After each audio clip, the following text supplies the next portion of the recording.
now let's turn to our clinical topic for today, and our speaker is Dr. Kevin Suzuki. He practices periodontics and implant dentistry in the Seattle area. He received his dental degree from Nova Southeastern and his specialty training in periodontics from Temple University. He's a diplomat of the American Board of Periodontology and the ICOI, and he's also a faculty member at the Mish Resnick Institute. And this, I believe, is Dr. Suzuki's fourth appearance on this webinar. He's been incredibly well received, so we just had to bring him back with another topic. And the topic today is current guidelines for the diagnosis and treatment of periodontal disease. And as you'll see, it's a pretty big topic, and Dr. Suzuki covers it pretty thoroughly. So we've already decided to make this a two-parter. So he's gonna get as far as he can get today, and then we're gonna bring him back for the second half of it. So Dr. Suzuki, I'm gonna turn this over to you. Good morning or good afternoon, depending on where you're located in the country. Greetings from Seattle, and thank you for that introduction, Dr. Park. I'm going to start by sharing my presentation here. Again, the topic is current guidelines for the diagnosis and treatment of periodontal disease. And so again, I'm going to try and focus on as much as possible. It was a pretty hefty topic. There were a lot of components I wanted to include today and share with each of you. Thank you all for being here, by the way, and thank you to Glidewell for the support in being able to do this. Today, we're going to attempt to at least briefly go over some of the newest classification schemes and information about the diagnosis and classification of periodontal disease and what that updated definition looks like. I'll talk to you about some of the non-surgical treatment options and enhancements that some of you may not normally think of in private practice. I'm going to guess that the majority of dentists in attendance today do institute some form of non-surgical therapy in their practice or initial therapy. We'll talk about some of the options for resective or pocket reduction surgery. I'll talk about the principles of regenerative surgery with some biologics today. And then in the part 2 next time, we'll actually get more in detail with some of the additional biologics on the market.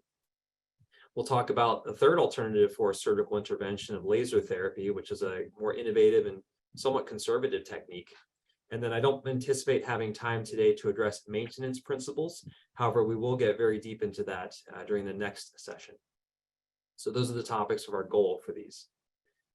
Now, if I were to show you this slide about 15 years ago when I first started my residency, this would have looked very different. Initially, back in the 2000s, even before that, a lot of the literature we had on the incidence of periodontal disease in our country was from the National Health and Nutrition Education Survey. It was called the NHANES study. So back at that time, they diagnosed or estimated about a third of our country would have periodontal disease or some form of periodontitis. Nowadays, with the more current literature, just in the last 10 years, we can see that almost half of the country has some form of periodontitis. It's a relentless bacterial infection that's quite disfiguring. We know that patients sometimes going untreated result in continued breakdown, ultimately tooth loss, dysfunction, trouble eating, trouble with speaking. And of those, a significant portion of those cases are actually more moderate cases of periodontitis. What that means is non-surgical therapy doesn't necessarily always work most effectively, and many of these patients may go on to requiring additional therapy like surgery or more advanced treatment. And so that's about almost 65 million people in our country. That means almost 1 in every 2 patients in your practices has some form of periodontal issues. Let's look at some of the most updated principles or definitions of this disease entity. As I mentioned before, I called it a relentless infection. You know, patients don't always get the fact that periodontitis is a condition for which there is no cure, right? We have treatment, we can target it and control it, but it's progressive over time. You know, people that are controlled one day could develop a recurrence of disease later on in life. We know that it's chronic or long-standing, right? As I mentioned, there's no cure. There's multiple factors in the literature, many things that contribute to it, things like genetics, smoking, patient susceptibility, immune deficiencies, systemic issues. We know that it's an inflammatory condition. So it's not just the bacteria present causing the problem, but rather the body's unregulated response towards that, sometimes a disorganized response, where the body starts producing all of these proteins and reactive components that not just destroy the bacteria, but also cause damage to the adjacent tissues and bone. We know that it's due to an imbalance, or what we call a dysbiosis of plaque biofilm, and a buildup of certain types of very destructive bacteria over time. Some of us probably had to memorize for our boards the gram-negative anaerobe bacteria and the spirochetes. And we remember the Agrigotibacter, Actinomycetum comatons, some of the species we had to memorize back in microbiology. Well, it's this imbalance of these more destructive and pathogenic species that are causing the problem and causing the body's reaction. If we look from a practical standpoint, there's certain parameters that we would look at when diagnosing this condition. We look at the loss of support around the teeth, the periodontium, or what we measured as the clinical attachment level, or in some publications they call it the CAL or the CAL. So many of us kind of recommended the fundamental definition of the measurement from the cemento enamel junction of the CEJ to the base of the pocket in many circumstances. So that was kind of the initial definition that we recommend thinking about for this. In addition to that, we correlate this with radiographic bone loss. So as you'll see in some of the baseline literature that I'm going to show you coming up here, it's recommended that every periodontal or every new patient in your practice has a full mouth series so that you can compare these radiographs over time and you can see the damage that's occurred. We're going to, of course, be measuring periodontal pocketing. That's one of the most notorious things that we have to be very meticulous about with our patient assessment. We have to compare it multiple times throughout their life, at least once every year, if not more, if they're a high-risk patient. And so you'll see there are some thresholds in this new categorization that we're going to use for periodontal pocketing. In addition to that, one of the things they focused on in the new guidelines was the presence of gingival bleeding. There's been attention to this in the past historically in the literature, but nowadays when you see bleeding, think that it's a sign of the body's inflammatory response to some type of an insult. In most cases, a response to the biofilm or bacterial insult, or a sign of sometimes disease activity. And so all those together were put into a manual, and what I'm going to share with you now actually comes from one of my teaching positions at the University of Washington. And I would also add that, Temple University, the other school where I teach from, would also agree with a lot of these recommendations. So just so we're on the same page, to give you kind of a basis here, typically for every new patient that comes in, as we teach in dental school and all of us learned back when we were D2 and D3 students, we should be performing a comprehensive exam that includes periodontal charting for every single patient at the first visit. That includes also reevaluating if some type of therapy is instituted. So for example, a patient undergoes scaling and root planing. We want to see them back within 4 to 6 weeks, sometimes a little bit longer to couple with maintenance therapy for a reevaluation. So this is after that initial therapy or after that scaling and root planing. And then also we want to make sure we continue to see these patients, as again, I mentioned, there's no cure for this disease. So you want to, at the very minimum, see patients annually for a regularly scheduled recall, and then also institute a schedule of maintenance visits, whether it's every 3 months, 6 months, in some cases 1 or 2 months if they're a very high risk patient. So to present to you the newest classification scheme, this was actually published back in 2018 from the American Academy of Periodontology and our European colleagues in the European Federation of Periodontology. It was a joint project that required several years of planning. It took place for several days in Chicago in the United States, and where multiple committees deliberated and reviewed the literature and came up with joint consensus statements about some of the most updated definitions for periodontal diagnoses. This page here, directly from the publication, just shows you that each one of those boxes represents a condition that was met and discussed upon by each respective committee. And so you can see each one of these boxes represents hours and weeks and even months and years of work and a summation of all the literature out there. We're going to be focusing specifically today on the very central box, the periodontitis diagnosis.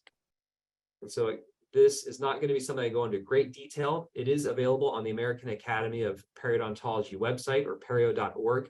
It's free to access. You don't have to be a member, but it's available to all clinicians. But just to give you a very brief summary, with this new classification system, every patient now is assigned both a stage and a grade. And what that might sound a little bit like is our medical community. You notice that our medical colleagues, for example, with more significant conditions to medical health like cancer, has a stage and a grade. So it's intended to be used in terms of severity and the prognosis of the patient and what the course of the disease might take over time. So the staging here, which I'll just very briefly show you a couple of components of, has different thresholds that they use to determine how severe the disease is, or to make an estimate. One of the things they focus on, which I mentioned briefly, was the clinical attachment level, or the clinical attachment loss. And so they have various thresholds of anywhere from 1 to 2 to up to 5 or more millimeters of attachment loss assigned to severity of stage. You notice the stages go from 1 through 4, with 1 being the least severe, and stage 4, of course, being the most advanced.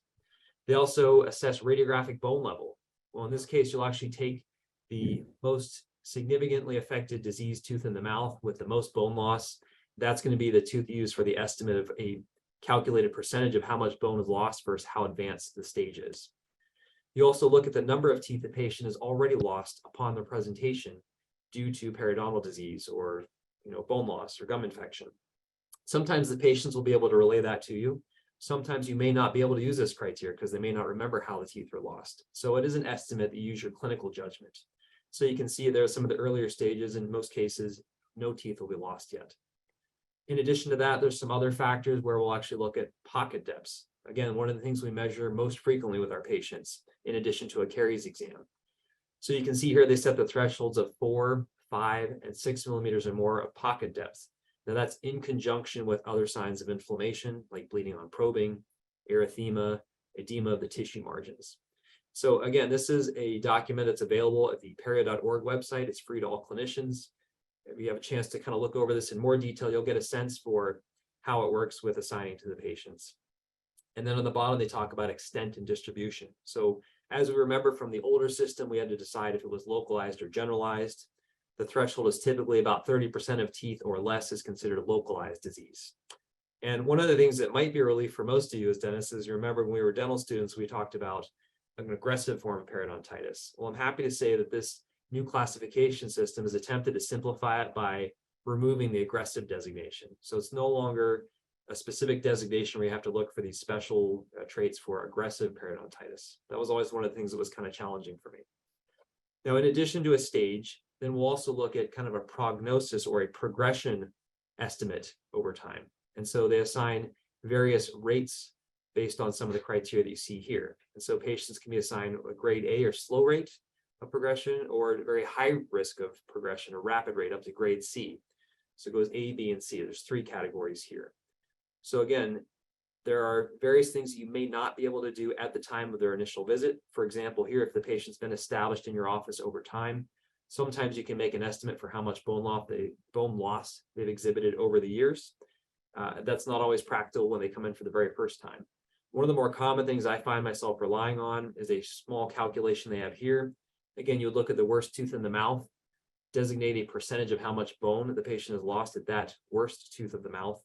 You'll divide by their age, and you'll actually get a numerical value here that you plug into this grade A, B, or C category. So that's an algorithm that they'll use to help you try and make that estimate.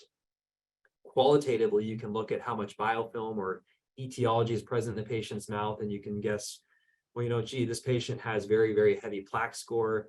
They've got a lot of breakdown with their charting and the bone loss on the x-rays. So, this makes sense. They have very heavy biofilm deposits. So they have a lot of destruction. Or you could say, maybe this patient has a lot of biofilm buildup and a lot of plaque and poor hygiene, but they're not exhibiting that much breakdown or bone loss.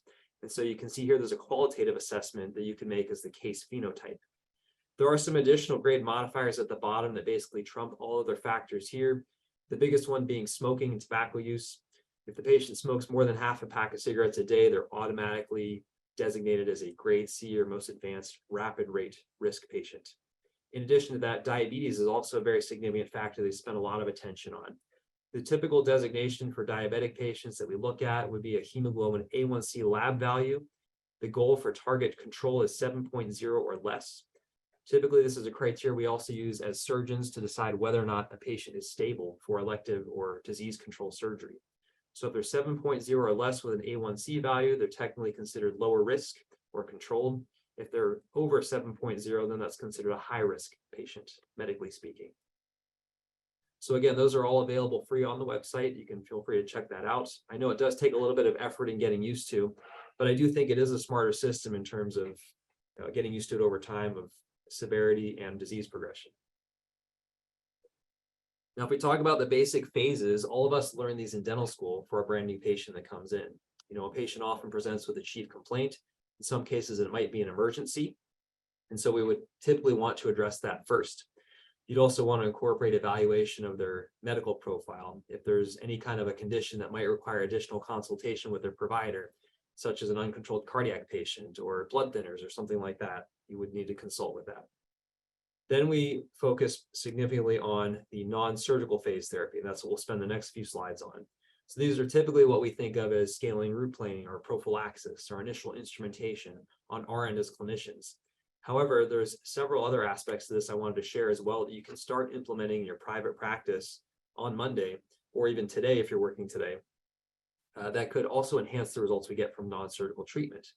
So I have a couple of images here just kind of showing what some of these options are. When we think about initial therapy, of course, one of the first things that come to mind should be oral hygiene instruction. Now, many of you probably remember or know there is a billable code from the ADA list of codes for this. Whether or not you choose to bill for that in your practice is up to you, of course. But making sure that we document it's very important, because we've had situations, in some of the legal cases, and I'm sure our attorney colleague can mention this, where, patients might have an unfavorable outcome with treatment. Maybe we showed them how to brush their teeth at their initial appointment, but if it wasn't documented in the chart, the patient could come back and say, hey, you never taught me how to do this appropriately, so it's not my fault that my periodontal disease continue to break down. So documentation is so key for that with instruction. Some of the things that not a lot of clinicians might think about to enhance the initial therapy results would be incorporating some type of antimicrobial rinses. In one of the later slides, I'll talk about the 3 FDA-approved anti-gingivitis and plaque reduction rinses on the market currently. There are many rinses out there that have claims to this, but there's only a few categories that actually have proven scientific literature to back it up and that are approved by the Food and Drug Administration for anti-gingivitis or anti-plaque reduction activity. Then, of course, all of us are very familiar with scaling root planing initial therapy. This is oftentimes also delegated to our frontline hygiene colleagues. There's various ways to, of course, make that more effective with things like appropriate lighting and double checking like air and water syringes. That's one of the things we commonly teach at the University of Washington, is to make sure they use magnification. So we'll talk about the limitations of scaling and root planing. In addition to that, a couple other things that aren't commonly thought of would be the incorporation of antibiotics or antimicrobials. There is a billable code for locally administered or locally delivered antimicrobials in a subgingival pocket. And so for this particular example here on the bottom left image, you can see that was shared by Atriodox, for example, is one brand name of a product that can be used for subgingival delivery of these antimicrobials. And this is designed to enhance the results of scaling root planing or non-surgical therapy. In addition to that, incorporation of systemic antibiotics. Think about incorporating things like amoxicillin or metronidazole, these broad spectrum antimicrobials that can also enhance bacterial reduction. We'll have a slide that talks about a little bit of the literature there. Not a lot of dentists, I think, in my opinion, always necessarily focus on, occlusal prematurities in terms of what we think about for periodontal disease progression. It's been well established in the literature that correcting occlusal adjustments or traumatic or traumatogenic occlusion can be a significant cofactor in inflammation progression and destruction of periodontal disease. So this is something that can be adjusted with both limited or comprehensive occlusal adjustments. In addition to that, many of you might incorporate occlusal guards or some kind of splints or retainers in your practice.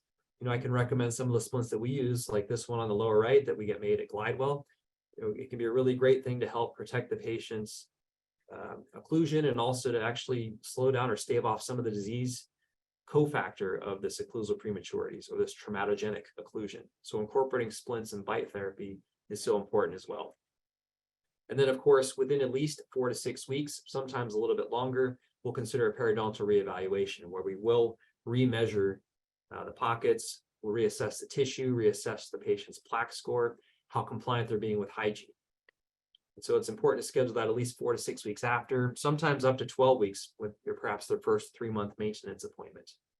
Now, a couple of things about implementing home care and access.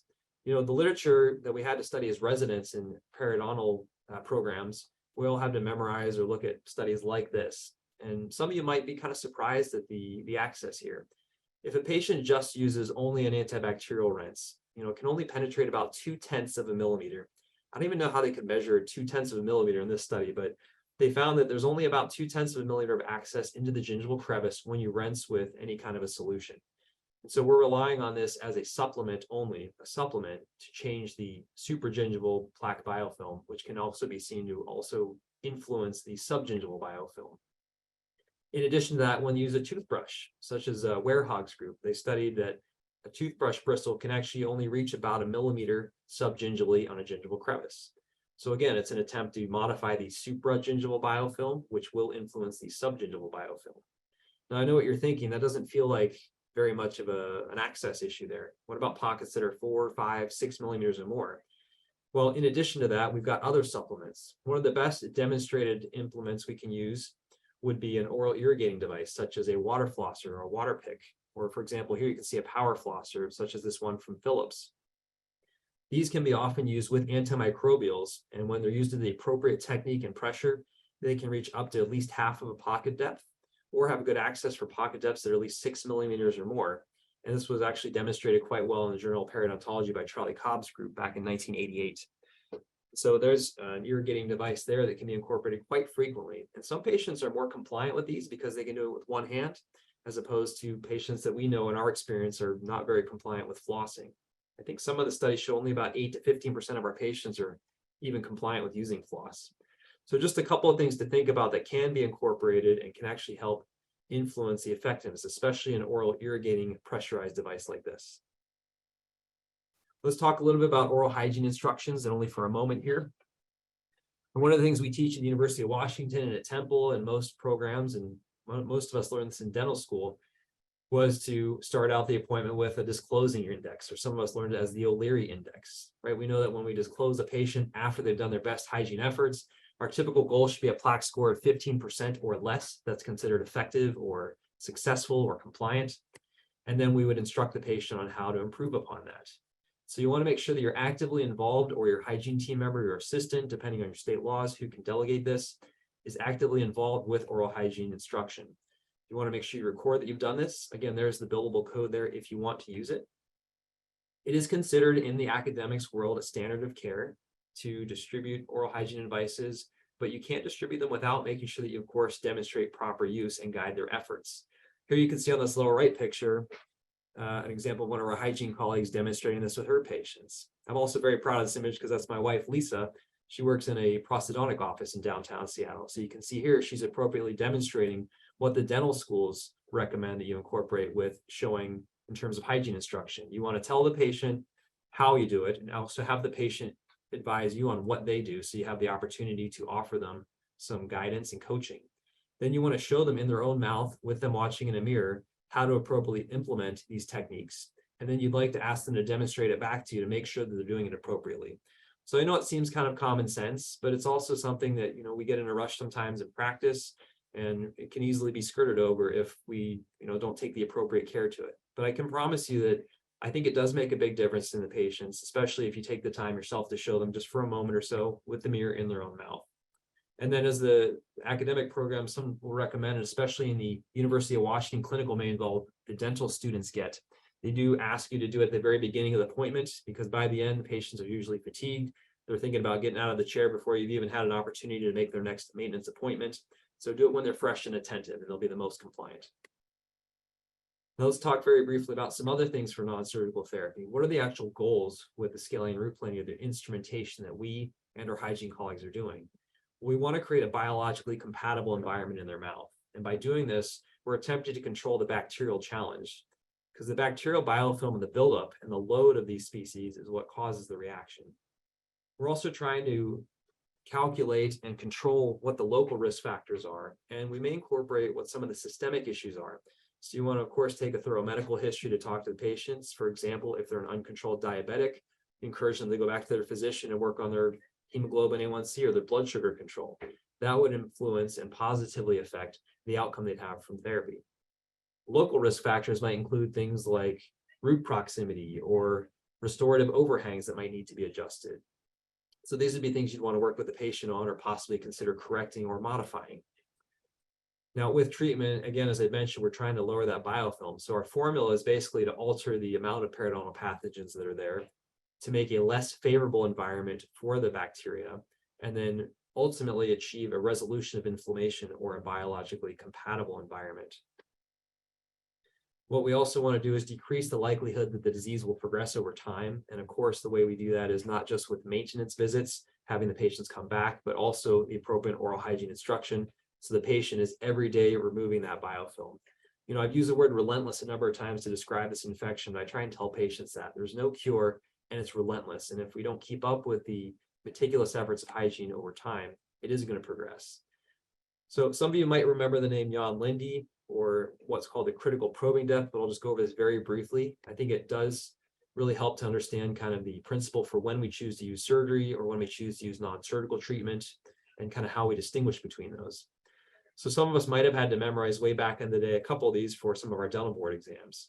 So Dr. Lindy's group, and by the way, he still attends the AP meetings. He's very doing quite well, and he's still able to engage. And I know he's been in the field for a very long time, and he's really considered one of the godfathers of periodontics. Some of you might have even had his textbook during your academic training.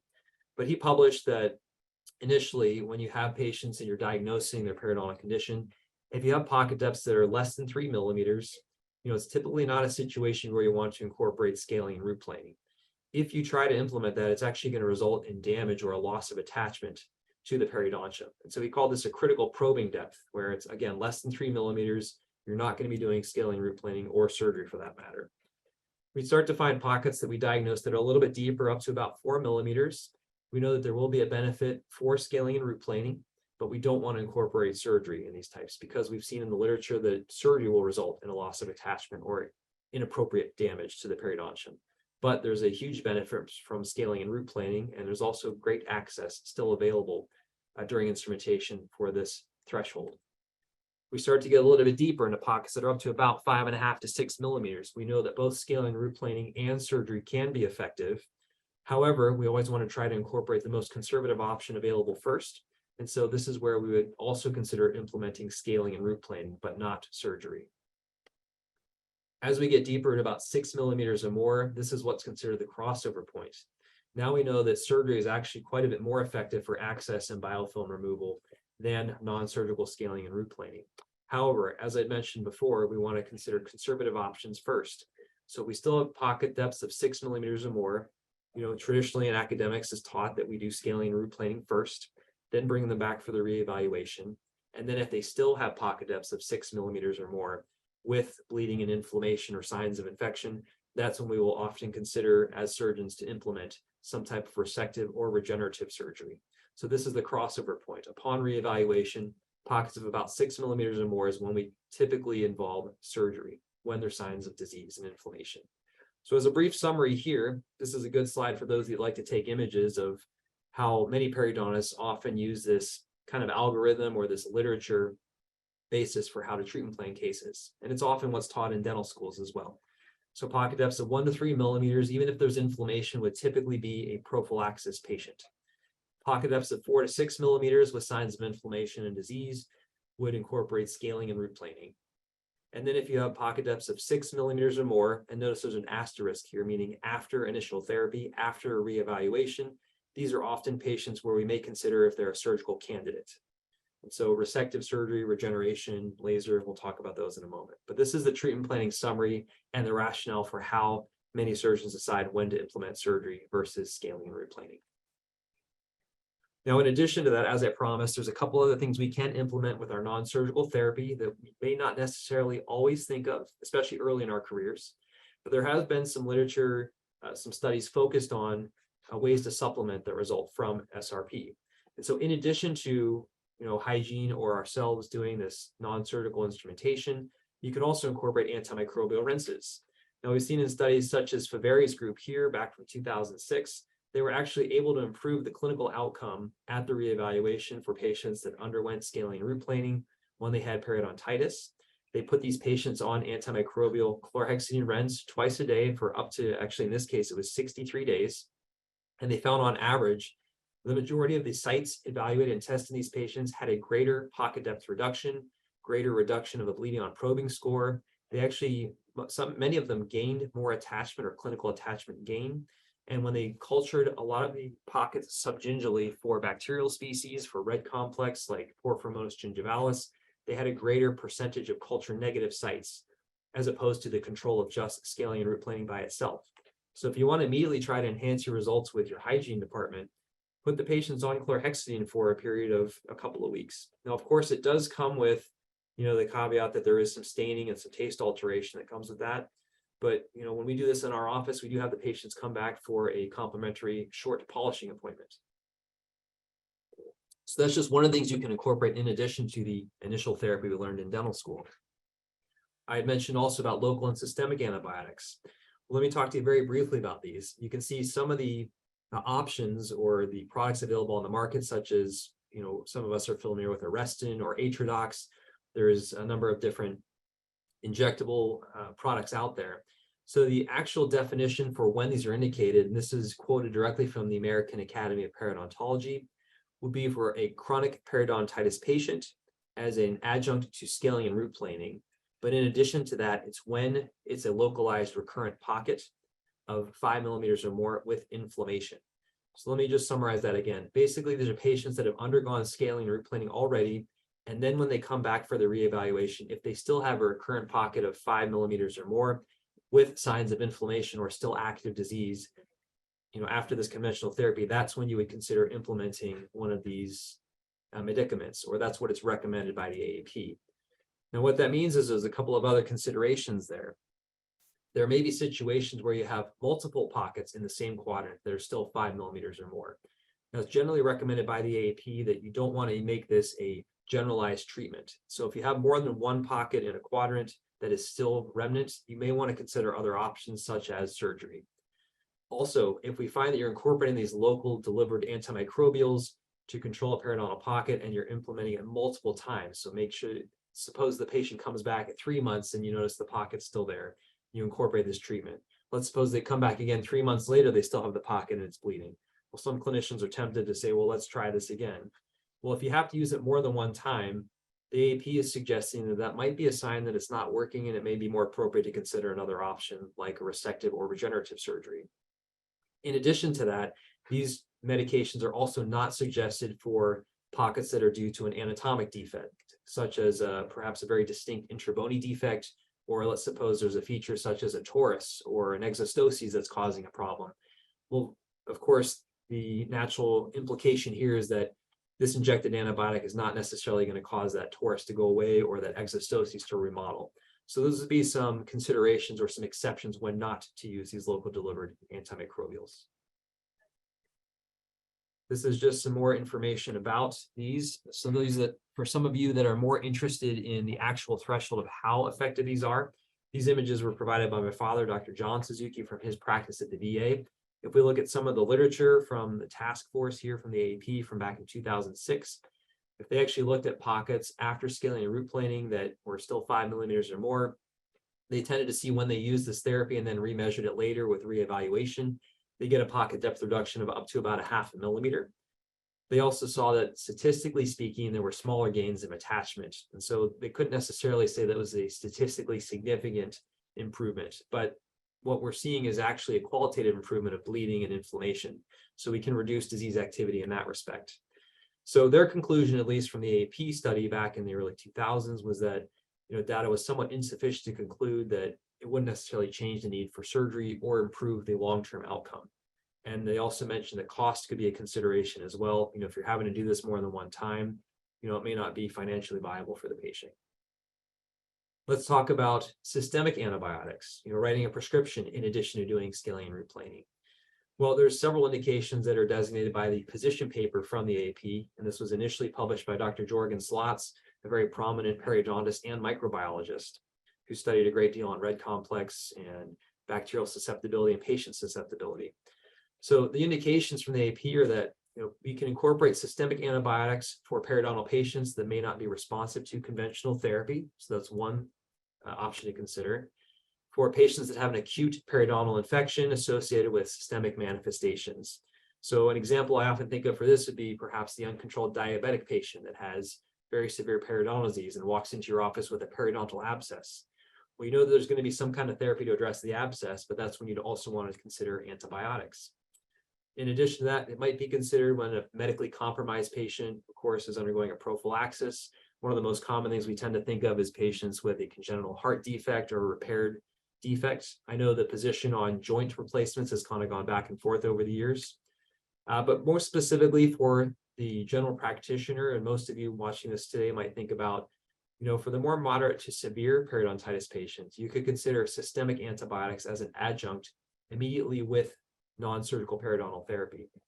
And for those of you that are performing pocket reduction surgery, it's very commonplace to also incorporate antibiotics for surgery. Some of the most common antibiotic combinations historically investigated in the literature include metronidazole, which typically focuses more on spirochetes and gram-negative bacteria, and then amoxicillin. These are both 250 or 500 milligram doses that are given 3 times a day. We know that amoxicillin is a broad spectrum antibiotic. When the two of these are given, they're very synergistic. They tend to have very good overlapping qualities with the types of bacteria that they target and focus. And so for at least 7 days or more, it's implemented with scaling and root planing at the last or the second scaling and root planing appointment. The idea is you want to break up the biofilm mechanically and then implement this antimicrobial therapy after that biofilm is already broken up. So again, a common regimen would be metronidazole 500 milligrams 3 times a day or TID for at least 7 to 10 days, and amoxicillin 500 milligrams TID or 3 times a day for at least 7 to 10 days or longer. Now, historically, it was also studied that metronidazole and ciprofloxacin were considered very commonly used. This has changed just a little bit over the years in light of recent publications that ciprofloxacin does have some black box warnings. Some of us are more familiar with the original pharmacology. We learned about Achilles tendon ruptures, but more significantly nowadays in the literature, we're seeing some significant changes with Clostridium difficile or C. diff infections as being a high risk for that type of an antibiotic. And so many clinicians are advocating for not using ciprofloxacin necessarily anymore for this type of an indication. So that's something to think about. That's what's been in the literature. Now, certain types of antimicrobial combinations are not advocated. So for example, we all learned in pharmacology, you never want to use a bacteriostatic like a tetracycline. You never want to use a bactericidal with a bacteriostatic together. This combination tends to be counterproductive. So you wouldn't want to use tetracycline and amoxicillin, for example. So that's just, again, some of the suggestions on when to incorporate systemic antibiotics. And so we know that there is a literature basis for this. If we look at the University of Switzerland's Mombelli and Sionka's group, here they published a lot on incorporating that regimen I just mentioned. Now they actually went with 250 milligrams of metronidazole and 500 milligrams of amoxicillin at the last or second appointment of scaling root planing for at least 7 days. And on average, they found a greater reduction in recurrent pockets, a greater reduction in bleeding on probing, and generalized improvement with some clinical attachment gain. And so this was a study that took place over a period of 6 months, and it also reduced the need for additional therapy. The other antibiotic sometimes people think of might be doxycycline 20 milligrams. I don't have any particular stake in the company, but the brand name is called Periostat. Now, I want to be clear that this is a very low dose, 20 milligram doxycycline. It's considered subtherapeutic. That means we're not actually using it for antibacterial activity, but rather in this case, it's as a host modifier. At 20 milligrams, doxycycline can inhibit host collagenase production. That's the enzyme that breaks down collagen in inflammatory reactions. And so this is used to reduce the collagenase activity in the gingival crevice. So for those of you more interested in the numbers, you can see on average, it was getting an improvement in pocket depth response or pocket depth reduction by up to 1 millimeter in some cases, and a gain of clinical attachment of up to possibly 1 millimeter in some cases. So this is something to think about. So that was a lot on non-surgery. We're going to spend some time now just talking about some of the surgical components. So after the reevaluation, again, our threshold of 6 millimeters or more, depending on where you fall in the camp of literature, with bleeding on probing or signs of infection. So when we think about periodontal surgery, we have a couple of options. We've got resective or subtractive surgery, more commonly referred to traditionally as osseous or pocket reduction surgery. We've got regenerative or addition or surgery with biologics, sometimes called guided tissue regeneration, or we think of bone grafting. So there's membranes and biologics that are incorporated there. And then, as I mentioned, one of the more innovative, kind of newer techniques that's a little bit less invasive of laser or pocket depth reduction. There's one technique, if we have some time today, we'll talk about, called the laser assisted new attachment procedure. I give credit to my father for some of the images we're going to use here in this next couple of slides. Now, this particular slide here is going to show us some of the principles of the first option, that osseous or pocket reduction surgery. When you have these pockets, you have diseased epithelium, you've got diseased pocket or sulcus lining. And so part of this technique is going to focus on removing that diseased lining of the crevice. And so what you can see here is when we do our initial incisions, we're actually resecting out that first 0.5 to 1 millimeter of crevicular lining around each tooth. Once we resect that lining, we're then going to perform a full thickness flap reflection. You want to basically remove all the tissue away from the underlying bone to expose any defects. Any bony defects that are observed, such as what we call a negative bony architecture or a concave bony architecture, would want to be changed or modified. And so you'd want to basically reestablish a physiologic architecture that's somewhat similar to when we learned how to festoon dentures back in dental school. That's what we want the bone to look like. Very confluent. We know that the bone is what sets the tone for the tissue. So that's one of the things in periodontics we often learn about when we talk about surgery is the bone sets the tone, but the tissue is the issue. And what that means is the shape of the bone is going to dictate where the tissue will grow back or reattach.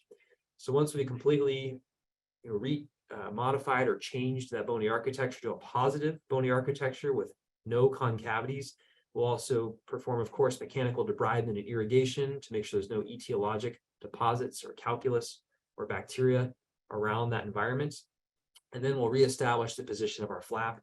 In the majority of cases with this resective surgery, it's usually at an apical position. And so what we've done is gained access for the patient to have a more maintainable situation for home care. And in addition to that, we wanted to have access, of course, to remove the etiology. So here's an example of a case where once it's reflected, you see that calculus that, we're only human. The hygienist or the clinician just wasn't able to reach past that 4 or 5 millimeter threshold of when non-surgical therapy no longer becomes effective. And so as an idea of when is this indicated, we've got them listed out here based on Glickman's original article and Saul Schluger's article for osseous surgery. So typically when you have disease pocketing that doesn't respond to initial therapy, we talked about that threshold. They also suggest radiographically if you have horizontal bone loss with this pathologic pocketing. If you have what are considered shallow defects, such as grade 1 furcations around molars or premolars, or what we call 1 to 2 wall craters, you can see an example of a bony crater there on the lower right diagram. Whereas you can imagine if you perform scaling and root planing there, it will be difficult to access that, and it's not going to cause remodeling. Also, they have very prominent bony anatomy, such as bony ledges or exostoses or tori.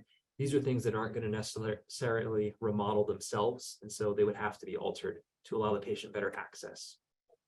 So if we look at an example of a typical case here, this is the patient that underwent scaling and root planing initially. You can see at the reevaluation, they presented with pockets of 6 millimeters around these abutment teeth for this bridge.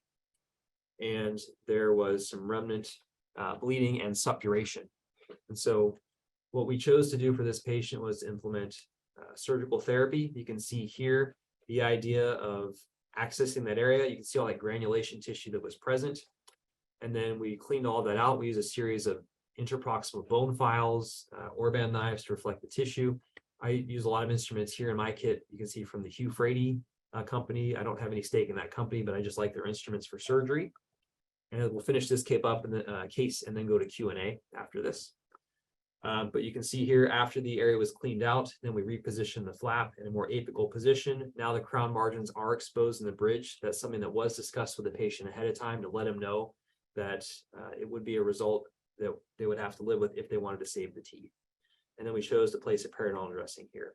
So here's showing the before and after for a typical case of osseous resective surgery here. Again, you can see it somewhat disfiguring.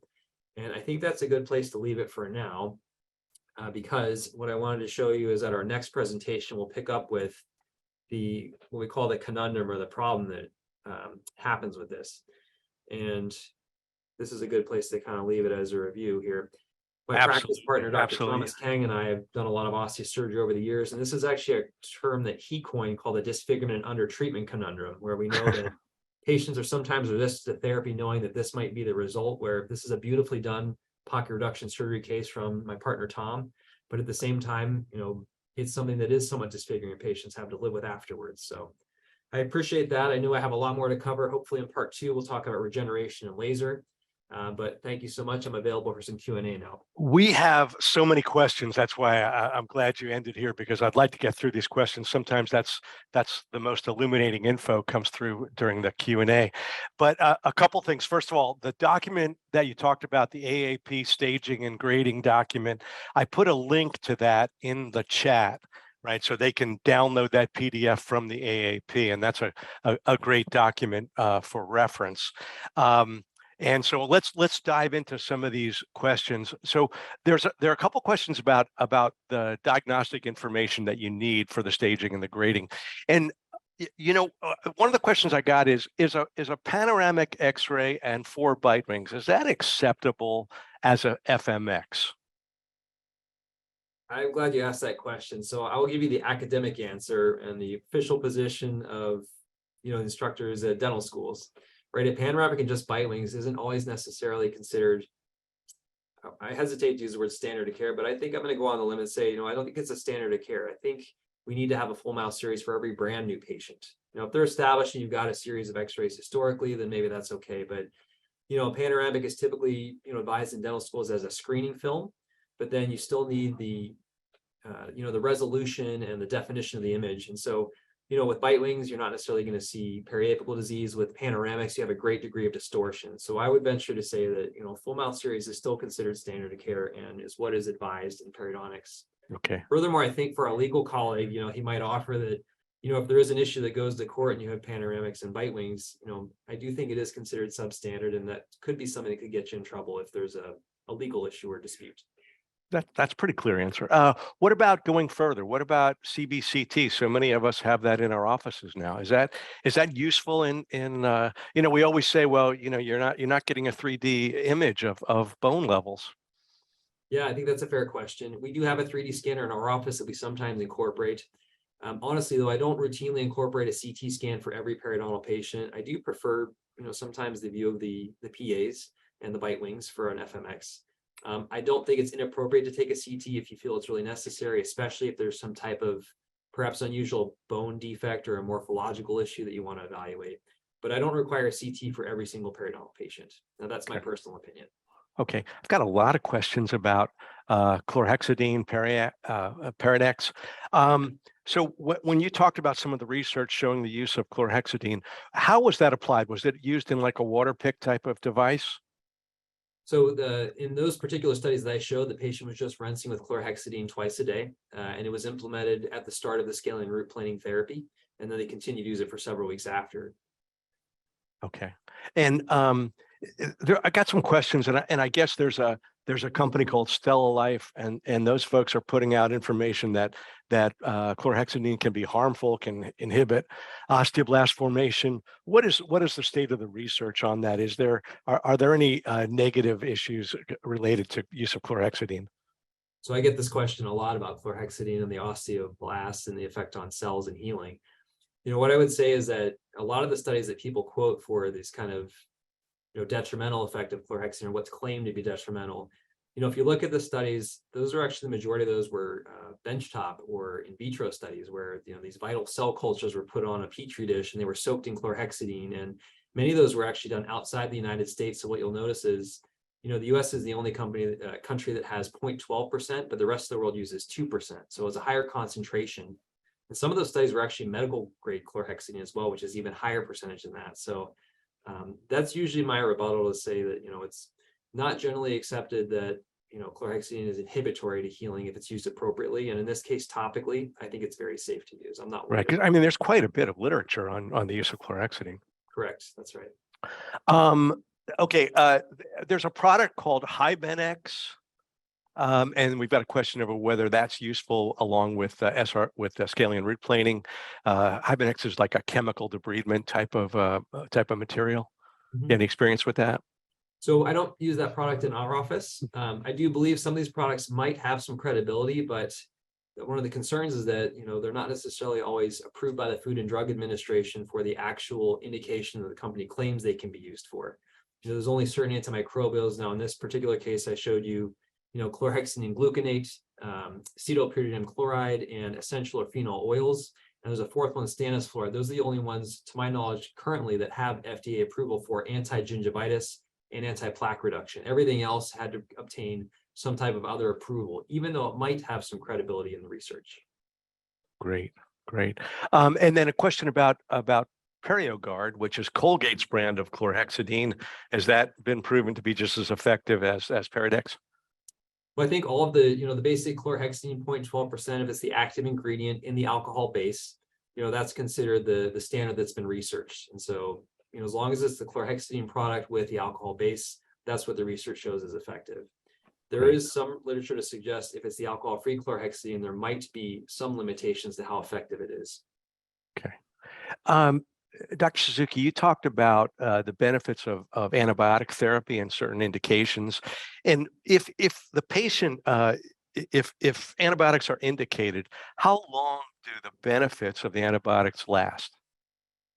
So that's also variable per patient, right? Initially, what we want to do is get the disease under control, create that biologically compatible environment, reduce that biofilm. But that's going to be so heavily dependent on how compliant the patient is as well afterwards. It really helps jumpstart things. But if you have the patient that just doesn't brush their teeth and they're more susceptible, in a matter of weeks, they can go back and have issues again. So it's really about initially helping us get over that hurdle of biofilm removal and getting that initial pocket, that production. Then it can become more maintainable. So those studies have only gone out for several months. You notice the one study I showed was only about 6 months, I believe. But I think within just the first couple of weeks to month is really when you have that benefit, as long as the patient keeps up with it. But the important thing is their home care compliance. Great, great. And speaking of home care, this is this is an excellent question coming up. The doctor says, I believe in educating patients and I spend the time to do oral health instruction, but unfortunately, we don't get compensated for it by insurance companies. What can we do? And you've shown how important this is, but if we're not getting compensated, how can we devote the time needed? Right. I'm not as much of a guru on business. I would probably even ask Roger a little bit his opinion on maybe things that he does for that. However, what we do in our practice is, we consider it a cost of doing business or a cost of seeing the patients, and it's a service that we provide. So we document and complete the code, but we don't bill for it. However, if I have the patient, the hygienist tells me, this person or he or she's been coming back for the last couple of years, and every time it's just a mess. They're not compliant at all. Their plaque score is 50, 100%.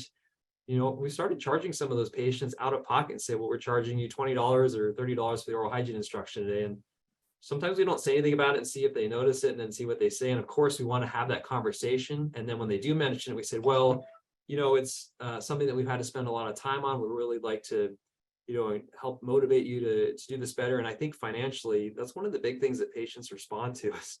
We'll often then waive the fee, but I want them to understand it's that important to us. We want them to get it right. Excellent. Excellent. And here's a question. What do you do when a patient already had surgery and still has pockets of 5 millimeters or more? Would you go back and do a second surgery?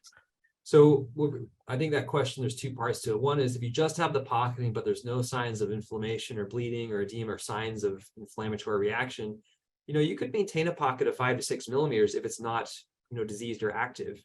However, for what I'm sure this person's implying is that, you still have disease activity. That's where the reevaluation comes back in. Then you go back to the drawing board, and over time, you have to kind of look at as a clinician, well, how much have we done for them in what period of time? Maybe they need to go back to scaling and root planing again, or maybe we need to incorporate more surgery again, or maybe compliance is such an issue for this patient, it's just not worth incorporating this additional surgery for right now. We need to focus on getting their compliance up first. So that all comes down to reevaluation. And when you look back at the textbooks, they basically have this algorithm where it's initial therapy, reevaluation, surgery, reevaluate, and then the arrow goes back up to the beginning again to say, well, you might need to start over again. Right, right. Or, let's say if you eradicated most of the pockets and there's a couple of spots left and the patient's doing well and responding well, then yeah, that certainly justifies additional intervention. Here's a great restorative question. Have you found that sometimes localized periodontal lesions are associated with restorative defects that require concurrent restorative treatment to reduce those local effects? Yes, my response is absolutely yes. Some of the referrals we get commonly would be maybe a patient that's had, a crown that, maybe the dentist had a very difficult time with the excavation. It was a very severe caries defect. They had the crown on, and then now we've got a biologic width issue. That could be in combination with periodontal disease, or maybe there's a restorative overhang. So oftentimes we may have to incorporate surgery to get access to that area, and then I'll bring out my restorative skills that I don't use very often, where I have to adjust that overhang a little bit. So sometimes you do the crown lengthening after the crown's been placed already. Sometimes it's necessary. And, in those situations, I'd never throw the dentist under the bus. We explain to the patient, there was a really severe defect. Your dentist gave their best efforts to address this.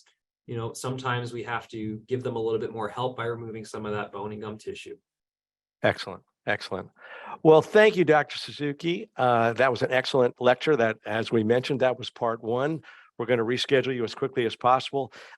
We had several comments about how much great information was in this part one. And remember that all of these lectures are archived on our website. So it would probably behoove most of us to go back and go through this one again before part two, so that we're all ready. And that was a great lecture. And thanks for all the good participation. Thanks to the panel. Excellent panel today.